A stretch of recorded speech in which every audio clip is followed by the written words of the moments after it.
নমস্কার, আজকে পরবর্তী পর্ব নিয়ে আবার চলে এসেছি। তবে তার আগে একটা কথা অবশ্যই বলবো। এই কথাটা আমি শুরুতে বলেছিলাম যে আমার বাড়ি বহু বছরের পুরনো, আমার বাড়িতে প্রচুর ঘটনা রয়েছে। শুধু যে ভূতের ঘটনা তা নয়, আমাদের বাড়িতে দুটি বাস্তু সাপ ছিল, সেটি নিয়েও ওই একটা দুটো ছোট ঘটনা রয়েছে। সেগুলো নিয়ে যদি আপনারা কিছু শুনতে চান আমাকে অবশ্যই জানাবেন, যে বাস্তব অভিজ্ঞতা সম্বন্ধে আপনারা যদি কিছু শুনতে চান আমার কাছে, তো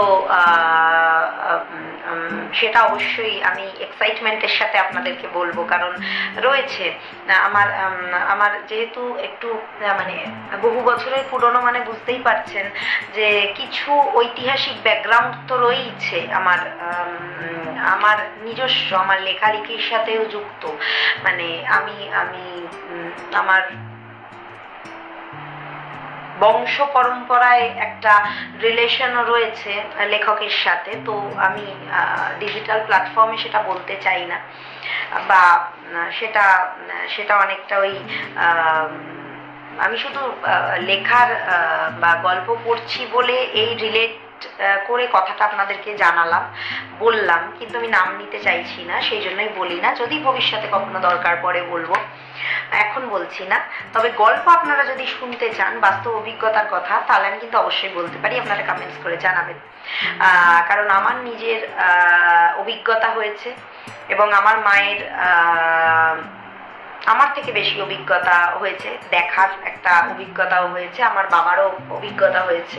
তো আমার কাকা জ্যাঠারাও কিছু গল্প বলেছেন, সেগুলো তাদের মুখ থেকে শোনা।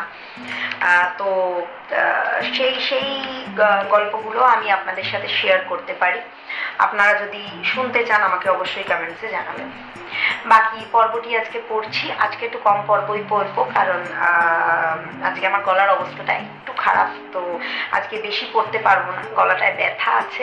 তো সেই জন্য আমার গলার আওয়াজেই আপনারা বুঝতে পারছেন। আগের দিন আমরা দুই বন্ধুর ভূত দেখতে যাওয়া নিয়ে বাদানুবাদের একটা জায়গায় শেষ করেছিলাম। আবারও বলে দিচ্ছি, বইটি যার লেখা সেই অথারের নাম বইতে লেখা নেই। আমি কিন্তু বইতে ঠিক যেভাবে লেখা সেভাবে পড়ছি। কিছু কিছু জায়গায় প্রিন্টিং মিস্টেক রয়েছে, সেই জায়গাগুলো আমি অথার কিভাবে লিখতে পারেন সেইভাবে দু একটা ওয়ার্ড বসাচ্ছি, শুধু ভুলভাল ওয়ার্ডের জায়গায়। যাকে বেশি কথা না বাড়িয়ে আমি আজকে বাকি অংশটা পড়ছি। রাখি চুপ করে থাকে। কিছুক্ষণ বাদে ডাকলো, মৌ কি? আমি ওই খবরের কাগজের ভূত নিয়ে লেখা সাংবাদিকের সঙ্গে যোগাযোগ করব ভাবছি। কেন? রাখি বলল, নিশ্চয়ই সেই সাংবাদিক মশাই ওই শোকসভা দুটোতে অ্যাটেন্ড করবেন। মৌসুমী রাখির কথা শুনে হাসে, তারপর বলল, তোর মাথাটা বোধহয় সত্যি গেছে। আরে বাবা, একটা খবরের কাগজের কি একটাই সাংবাদিক থাকে নাকি? অন্য রিপোর্টারও তো যেতে পারে। রাখি বলল, তা অবশ্য ঠিক, তবু আমি যোগাযোগ করব। মৌসুমী বলল, কি জানি, কি তোর মতলব? তোর যা ইচ্ছে কর। আচ্ছা মৌ, কি? রাখি বলল, ধর কোনো একটি শোক সভায় আমি যদি যাই, তুই আমার সঙ্গে যাবি? তারপর দুজনের বাড়িতে কি অবস্থা হবে আমাদের, সেটা কি একবারও ভেবে দেখেছিস? মৌসুমী দম করে কথাটা বলল। রাখি বলল, তুই যাবি না? বল কি হবে, কি হবে সে ভাবলে তো কোনো কাজই করা হয়ে উঠবে না। কি যেন ভেবে নেয় মৌসুমী, তারপর বলে, আচ্ছা সে দেখা যাবে। রাখি এমনিতেই তেজি মেয়ে, যদি ওর মাথায় কোনো ঝোঁক চাপে তাহলে কি করে সেটা করা যাবে, তার জন্য সে উঠে পড়ে লেগে যায়, এবং একটা ফল দেখে সে ছাড়ে। তাই সেই বাংলা দৈনিকের সাংবাদিককে ফোনে যোগাযোগ করে তাকে বলে কোথায় ওই সাংবাদিকদের সঙ্গে দেখা করবে এবং কটার সময়, তাও ফোনে জানায়।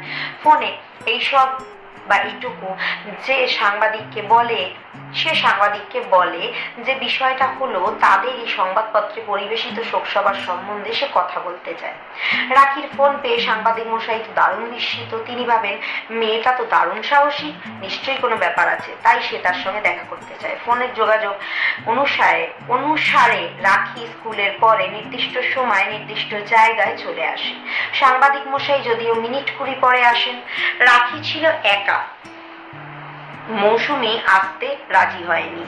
সে রাখিকে বলে দিয়েছিল, আগে তুই গিয়ে কথা বল, যদি সেরকম প্রয়োজন হয় তাহলে আমি নিশ্চয়ই তোর সঙ্গে যাব।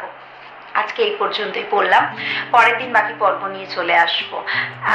অ্যাকচুয়ালি আপনাদের সঙ্গে কিন্তু আমিও গল্পগুলো পড়ি, মানে আমার কিন্তু আগে থেকে পড়া নেই, আপনাদেরকে বলার সময় আমিও শুনি গল্পটা, আমার খুব ইন্টারেস্টিং লাগে। কিন্তু আজকে সত্যি শরীরটা আমার খুব খারাপ, ঘাটটা ভীষণ ব্যথা, তো বেশিক্ষণ মানে পড়তে পারবো না, তো সেই জন্যই আজকে অল্প পড়েই রাখছি। পরবর্তী পর্ব নিয়ে পরের দিন আবার চলে আসবো। ধন্যবাদ।